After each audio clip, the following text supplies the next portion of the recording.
আমার না প্রতিদিন সন্ধ্যার সময় একটু চায়ের সাথে টোস্ট কিংবা বিস্কিট খেতে ইচ্ছা করে। তা অনেক দিন ধরেই ড্রাই কেক বানাবো, সে আর ড্রাই কেক বানানো হয় না।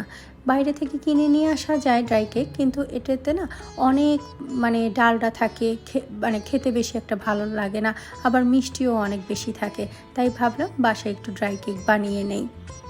আমি এখানে 3টা ডিমের ড্রাই কেক বানাচ্ছি। আর ড্রাই কেক বানানোর জন্য প্রথমে ডিমের সাদা অংশ নিয়ে তার মধ্যে 1/4 চা চামচের মতো ভিনিগার দিয়ে ভালো করে বিট করে নিচ্ছি। আর এখানে না খুব ভালোভাবে বিট করতে হবে, একেবারে বাটিটা যেন উল্টালেও সাদা অংশটা ফোম যেন না পড়ে, এইভাবে বিট করতে হবে। তার মধ্যে আমি 1.25 কাপের মতো চিনি দিয়ে দিচ্ছি। চিনি দিয়ে খুব ভালোভাবে বিট করে নিতে হবে। এখানেও কিন্তু বিট করলে কিন্তু পুরোটাই বাটি উল্টিয়ে দেখতে হবে যেন একেবারে ভালো মতো বিট হয়েছে কিনা। তার মধ্যে দিয়ে দিলাম একটু তেল আর ডিমের কুসুম। আর এইখানে কিন্তু আমি 1/2 কাপের মতো তেল আর 2 টেবিল চামচের মতো বাটার ইউজ করেছি। আর এইখানে কেকের মতোই 1 কাপ ময়দা, 2 টেবিল চামচ কর্নফ্লাওয়ার আর 1/4 চা চামচের মতো আমি বেকিং সোডা ইউজ করেছি। এইখানে কিন্তু আমি বেকিং পাউডার ইউজ করিনি।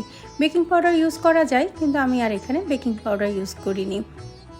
আর 2 টেবিল চামচের মতো আমি গুঁড়া দুধ দিয়েছি। গুঁড়া দুধটা দিতে হবে, তাহলে স্বাদটা কিন্তু খুব সুন্দর আসবে। আর এইভাবে কিন্তু কেকও বানানো যায়। কেক বানালে কিন্তু খুব সুন্দর হয়, একেবারে রেস্টুরেন্টের মতো কেক হয়। আর আমি এখানে হলুদ কালারের একটু ফুড কালার দিয়েছি, কারণ যেহেতু ড্রাই কেক সবসময় হলুদ হয়ে থাকে, সেই জন্য ফুড কালারটা ইউজ করেছি। আর আমি এখানে একটা মোল্ড নিয়েছি, মোল্ডের মধ্যে একটু বেকিং পেপারটা দিয়ে তার মধ্যে তেল দিয়ে ব্রাশ করে নিচ্ছি। তার মধ্যে আমি ডোটা ঢেলে দিয়ে 160 ডিগ্রিতে আমি 40 মিনিট বেক করব। অবশ্যই এখানে আমি কেকটা প্রথমে 20 মিনিটের জন্য ঢেকে দেব ফয়েল পেপার দিয়ে।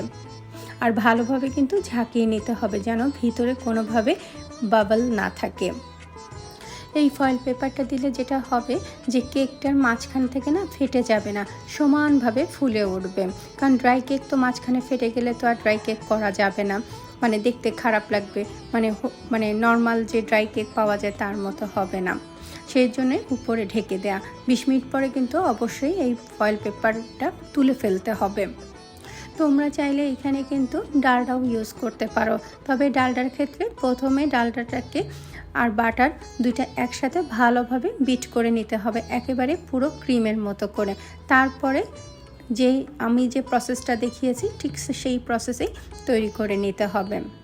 আর এটা কিন্তু কেক হিসাবেও খাওয়া যাবে। খেতেটা যে কি সুন্দর হয়েছে, সফট হয়েছে, ভিতরটা খুবই সুন্দর হয়েছিল। তারপরে এটা 1 দিনের জন্য রেখে দিতে হবে বা 2 দিনের জন্য রেখে দিতে হবে। তবে আমার আর রেখে দেওয়ার মতো ধৈর্য ছিল না বলে আমি সাথে সাথে আবার বেক করতে দিয়েছি যখন কেকটা ঠান্ডা হয়ে গিয়েছে।